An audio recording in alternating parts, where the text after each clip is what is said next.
Hey, it's Candus, and in today's QuickBooks tips and tricks, we are going to discuss vendors and 1099s. So 1099s are for independent contractors, people who are not your employees, who provide services for you and make their own schedule. There's all these different things, but over $600. So today I want to teach you how do you go in and set it up within QuickBooks, verify it, kind of start the preliminary process that you're going to actually need to do once the end of year gets here. But if you are having them fill out the forms, the W-9, throughout the year, then when it's time to actually print the forms, you're not scrambling around trying to get the information you need. And moving forward from now to the end of the year, if you have new vendors that you're working with, make sure that you get the forms filled out that you need. So come look over my shoulder. I'm going to teach you today how to set it up, and then we will have a secondary or a part 2 video on actually how to print the 1099s. So let's get started. So the first thing to know when you're going to do 1099s is that you need to get a form called a W-9. So I'm going to provide the website HTTPs for these so that you can quickly find them. So this is the W-9. You can actually print this. You can download the PDF, email it to them, have them send it back. But what you're going to need to do is you're going to need to make sure that they have their name on here and all this different information. You basically need their name, their address, and their social security or employer identification number. And then it tells you a little bit more down here about it and backup withholding and how it all works and all that kind of stuff. And right down here, it lets you know if the payment is for. And so it kind of goes through here and lets you know payments over $600 required to be reported and direct sales of over $5,000. So this just kind of gives you an idea of who needs to receive it. There's also, which I will include for you, an instructions for you, a little bit about information you can read through. And you can feel free to talk to your tax professional if you have additional questions. So what we're going to do is we're going to go inside of QuickBooks, and I'm going to show you what it looks like inside of QuickBooks. So the first thing you're going to do is you're going to go under Vendors, and you will see it says Print, E-File 1099s, and there's a 1099 wizard. There is a Review, there's Summary Reports.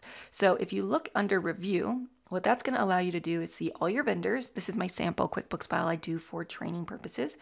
It lets you know who you've put if you put a tax ID number in, if you've marked them as eligible within QuickBooks, and what their address and information is along here, and if you have all their address. So you can actually look this up.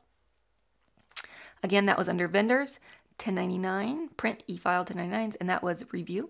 The next one would be the Summary Report. And what this allows you to do is anybody that you've marked as eligible, it will let you know what the dollar amount is and which box that's going to. Now the box we will worry about when we're getting ready to print the 1099s.